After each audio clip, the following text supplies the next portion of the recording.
Inkuru ngiye kugezaho ni iy'umukobwa ndetse na se. Ise yari arwaye biza kurangira yitabye Imana. Umukobwa yaje kwicuza cyane. Ese yicuzaga iki? Ibyo byose nibyo tugiye kurebera hamwe muri iyi nkuru, nibyo tugiye kumvira hamwe muri iyi nkuru. Ndagira ngo nujye kure rero ubane nanjye kuva ino video itangiye kugera ku musozo wayo, kugira ngo uze kungukiramo byinshi. Njye ugiye kukugezaho iyi nkuru ndi niyo Daniel, nkuhaye ikaze kuri no YouTube channel yacu niyo Daniel Official. Ariko nkusaba niba uri umusangwa cyangwa se uri mushyashya utarakora subscribe, wareba handitse subscribe ukakanda ndetse uganakanda ku nzogera ukayifungura, kugira ngo ube update kuri no YouTube channel yacu, kugira ngo ujye ubona zino nkuru bitakugoye, bitagiye kunyura mu nzira nyinshi. By'umwihariko niba ukunda zino nkuru ziba zakwigisha cyangwa se zakunezeza mu buryo bumwe cyangwa ubundi, iyo niyo channel yacu rwose uhawe ikaze kandi uri mu mwanya wa nyawo. Niba uri mu cyiciro cy'abo bantu nkubwiye bakunda inkuru zibanezeza cyangwa se zibigisha, tudatinze rero reka twitangirire inkuru yacu, turi buze kugaruka nyuma n'isomo nk'uko tujya tubigenza.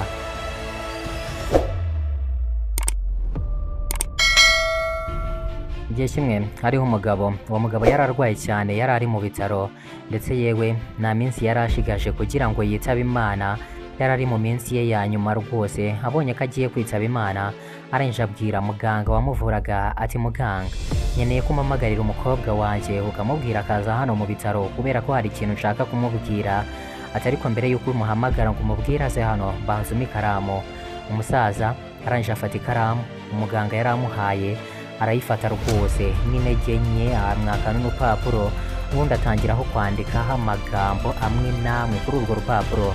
Muganga arangije ahamagara wa mukobwa, arangije aramubwira ati, mukobwa, waza hano kwa muganga kubera ko papa wawe aragushaka kandi agushaka byihutirwa, hari ikintu ashaka kukubwira, ari mu minsi ye ya nyuma rwose, hameze nabi, waza byihutirwa udatinze ukagera hano ku bitaro kubera ko aragushaka cyane. Bidatinze rero umukobwa yahise abwira muganga ati, muganga, fasha rwose data akomeze aguma ari muzima, ntihagire icyaba kugera ngeze aho ngaho, mbabarira ndakwinginze rwose, mufashe ntihagire icyaba, kubera ko ntiduheruka kuvugana, ntitwaherukaga kuvugana.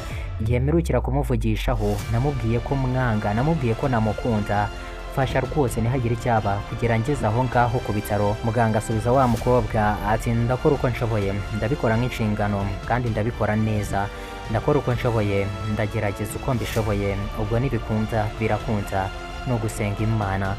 Umukobwa bidatinze yahise atega byihuse ajya ku bitaro, aza yiruka cyane, yumva umutima uri kumurya, kubera ko nyine ntiyaherukaga kuvugana na se, kandi inshuro baherukaga kuvuganiraho ntibari bameranye neza. Umukobwa yari yaramubwiye kamwanga, ndetse yaramubwiye ati, sinshaka kongera kukuvugisha, ntituzongere kuvugana. Umwana nta kindi cyari cyaratumye arakarira papa we, usibye yuko papa we ntiyigeze amubwira aho mama we yabaga, kandi umwana kuva yavuka ntiyari yarigeze abona mama we. Rero se ntiyigeze abwira umwana aho mama we yabaga, ntiyabanaga na mama we, kandi umwana yari akeneye kubona mama we birumvikana, ariko se nigeze amubwira aho mama we yabaga. Nicyo kintu umwana cyatumaga arakarira se cyane, akamugirira umujinya mwinshi. Ariko umwana yumvishe ko se arembye kubera urukundo nyine yari amufitiye, nubwo yigiraga ibyo byose, ariko ntiyari yanze se ku rwego yamureka ngo yitabe Imana nibura batanavuganye. Umwana rero yaje yiruka, aza yiruka cyane, agera mu bitaro. Ageze mu bitaro ariko yahageze amazi yarenze inkombe, yahageze yakererewe, yasanze se yitabye Imana. Ese yari aryamye aho yitabye Imana. Umukobwa kuhagera yahise apfukama hasi imbere y'igitanda se yari aryamyeho, arangije ararira cyane ati, oya papa, oya ntiwansiga. Amarira menshi atemba ku maso ye, agahinda karamwisha. Akiri muri ayo marira abona rwa rwandiko ise yari yanditse. Wibuke se yari yateye ikaramu muganga ko hari ikintu ashaka kwandika, amutira ikaramu ndetse n'urupapuro. Ibyo yari yanditse kuri urwo rupapuro rero umukobwa yararubonye, arafata ngatangira asome ibyari byanditswe kuri urwo rupapuro. Isi yari yanditseho amagambo agira ati, mwana wanjye, ndagukunda cyane rwose, ndabizi nubwo wandakariye, wenda nuzi impamvu ituma nakubwira aho mama wawe aba. Ndagira ngo nkubwire yuko mama wawe akikubyara yahise akunsigira araguta. Ninjye wakureze rero kuva ukiri umwana muto cyane rwose. Ubu nanjye nkubwije ukuri, mama wawe sinzi ahari kubera ko yagusize kera ndetse ukiri uruhinja. Igihe yakubyaraga nibwo yahise akunsigira, ubundi aradusigara agenda. Ubu nanjye naba nkubeshye sinzi rwose, ariko ujye uhora wibuka yuko nkukunda kandi nkukunda cyane rwose mwana wanjye.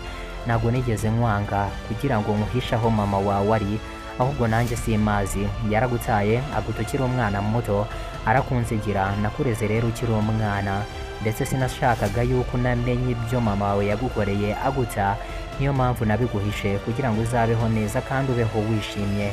Ndagukunda cyane. Umukobwa amaze kubyumva yahise yumva yuko ise ibintu byose yamukoreye atamubwira aho mama we ari ukugira ngo umwana azabeho neza yishimye, adatekereza inabi mama we yaba yaramugiriye.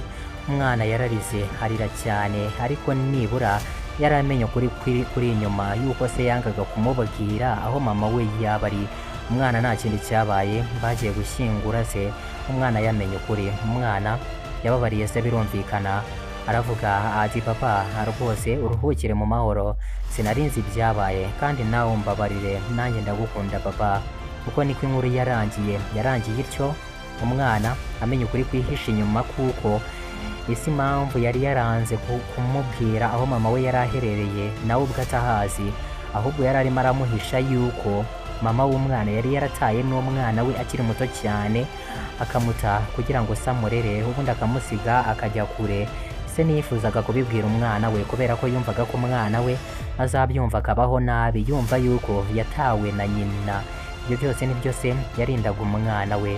Iyi nkuru rero ni nziza cyane, irimo isomo ndetse rinakomeye cyane. Burya mbere yo kwihunza cyangwa se mbere yo kujya kure y'umuntu ukunda cyangwa umuntu wakundaga, banza utekereze kabiri, ubundi ubanze wumve ese amakosa naye cyangwa amakosa nayanjye. Ntihazagire ikintu na kimwe gituma ujya kure y'umuntu ukunda cyangwa ibintu ukunda. Iteka ibyo ukunda cyangwa bukunda uzabagumane, ntuzatume hari ikintu gituma cyangwa se cyaza ngo kibitambike hagati yanyu kibe cyabatandukanya, nyamara icyo kintu kidasobanutse. Niba utazi amakuru yuzuye, tuza uhame hamwe, ntuhite wiruka ngo wirukanyire kure usige uwo muntu cyangwa se ngo usige icyo kintu. Banza umenye ese nibyo koko ko nagisiga cyangwa namusiga.